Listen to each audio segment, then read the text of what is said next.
እዚህ ጋር ደግሞ ምን ይላል? የአልጄብራ ቁሞች እና አገላለጾች ይላል። አሁን እነኝን ነው ማወቅ የሚጠበቅብን። ቁም ምንድነው? አገላለጽስ ምንድነው? የአልጄብራ ቁም ከተባለ ምን ማለት ነው? አገላለጽስ ከተባለ ምን ማለት ነው? አጠር አድርጌ ላሳያችሁ። አንድ የማይታወቅ ቁጥር ላይ ሁለት መደመር ብንል አንድ የማይታወቀው ቁጥር ጠ ነው። እላው ላይ ሁለት ደመርን ማለት ይሄው እንደዚህ ይሆናል። እስቲ ይሄ ማለት ምን ማለት መሰላችሁ? እናንተውም ባይመሯችሁ የፈለጋችሁትን ቁጥር ያዙ። እዛ ቁጥር ላይ ሁለት ጨምሩበት ስንት ይሆናል ማለት። ያንን ቁጥር አሁን እናንተ ያዛችሁትን አላቅም። አያችሁ? ስለዚህ እንደዚህ አይነት ነገር በተለዋዋጭ ይገለጻል። ተለዋዋጭ ማለት እንደዛ የማናውቀውን ነገር በፊደል ስንወክል፣ እንደዚህ በፊደል ስንወክል ምን ይባላል? ተለዋዋጭ። እቺ ጠ ተለዋዋጭ ትባላለች። ቁም ደግሞ ይሄ እያንዳንዱ ደግሞ በኦፕሬሽን ለምሳሌ በመደመር ወይም ደግሞ በመቀነስ የሚለያዩ አያችሁ አይደል? አሁን እነኚህ ሁለቱ በምንድን ነው የተለያዩት? በመደመር ነው አይደለ? ለእናንተ እንዲገባችሁ እንጂ ትክክለኛ ፍቺው እንደዛ አይደለም። ስለዚህ አሁን ይሄ ጠ ሲደመር ስናነብ ራሱ ጠ ሲደመር ሁለት ስላል ሁለት ቁሞች አሉ ነው የምንለው። አያችሁ? አንደኛው ቁም ይሄ ነው። ይሄ ደግሞ ያዊት ይባላል። ኮንስታንት ተርም ነው የሚባለው። ቫሪየብልስ እንደ ኮንስታንት ተርም ይባላል። እና ይሄ አሁን ባለ ሁለት ቁም ነው ይባላል ማለት ነው። ቁም ማለት እንግዲህ እነኝን አሁን ለምሳሌ 3 ጠ ሲደመር 2 የ ሲደመር 4 ቢባል ስንት ቁም አለው? 1 2 3 በቃ እንደዚህ ለመግለጽ ነው። ቁም ማለት ከዚህ ውጪ ሌላ ፍቺ የለውም። አያችኋል? ሌላ ደግሞ አገላለጽ ከተባለ እንደዚህ ዝም ብሎ የሚገለጽ ነገር በቀላሉ ሊገለጽ የሚችል 2 ሲደመር ምን ይሆናል የሚለውን ነገር አናውቅም። በቃ አገላለጽ ነው።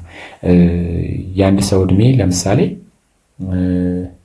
ወይም ደግሞ የተለያዩ ሁለት ሰዎችን እድሜ እናንተ የያዛችሁት ቁጥር ከኔ ቁጥር በሁለት ይበልጣል ከተባለ ምንድነው የሚሆነው ማለት ነው?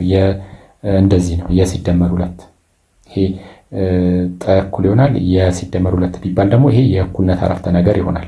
አገላለጽ አይሆንም። አገላለጽ ያለ የእኩልነት አረፍተ ነገር ካልሆነ ነው። አሁን ይሄ አገላለጽ ነው።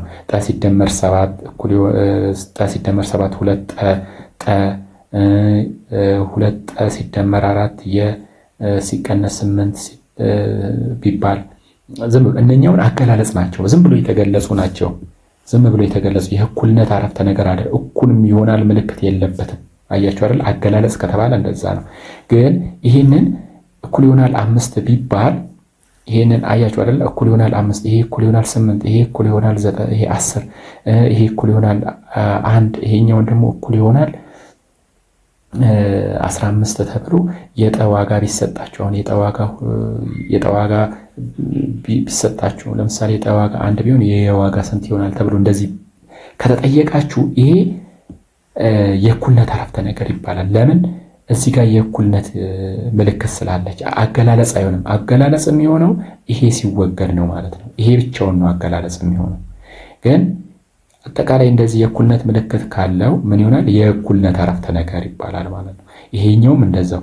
ይሄ ከሌለ አገላለጽ ነው። 7 ጠ ሲደመር 7 አሁን ይሄ አገላለጽ ነው የሚሆነው ማለት ነው። ግን እቺ የእኩል ይሆናል ምልክት ካለች ምን ይሆናል? የእኩልነት አረፍተ ነገር። እንደዚህ የእኩልነት አረፍተ ነገር የእኩልነት አረፍተ ነገር የእኩልነት አረፍተ ነገር ይባላል። ስለዚህ ተረዳችሁ ይመስለኛል። በአጭሩ ይሄ አሁን ባለ ሁለት ቁም ነው።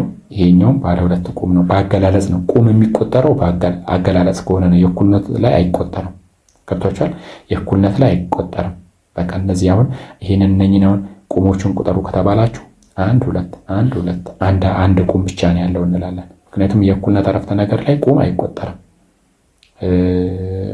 ገብቷችኋል አይደል? አሁን እዚህ ጋር ይሄ እንዲህ ይሄንን ጠ ብቻ ብንል ይሄ አገላለጽ ነው። 1 ቁም ነው ያለው።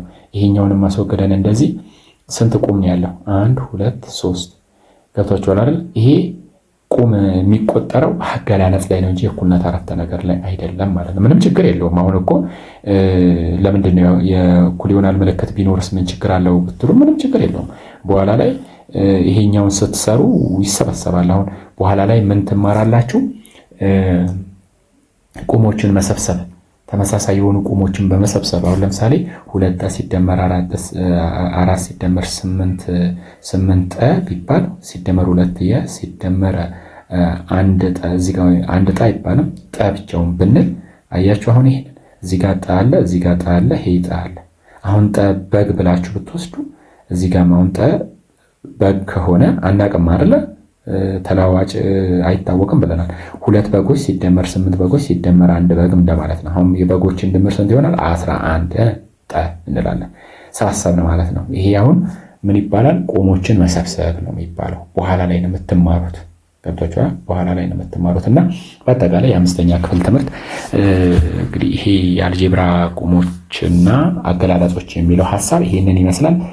እዚህ ጋር ያለውም ሀሳብ እንግዲህ ገና ነካን ያደረግኩት እንደ መግቢያ ነው የነካካሁትና አሁን በኋላ ላይ በምሳሌ በተረጓሚ በትግበራ በተለያየ በመልመጃ በደንብ አድርገን ስለምናይ አብራችሁን ቆዩ።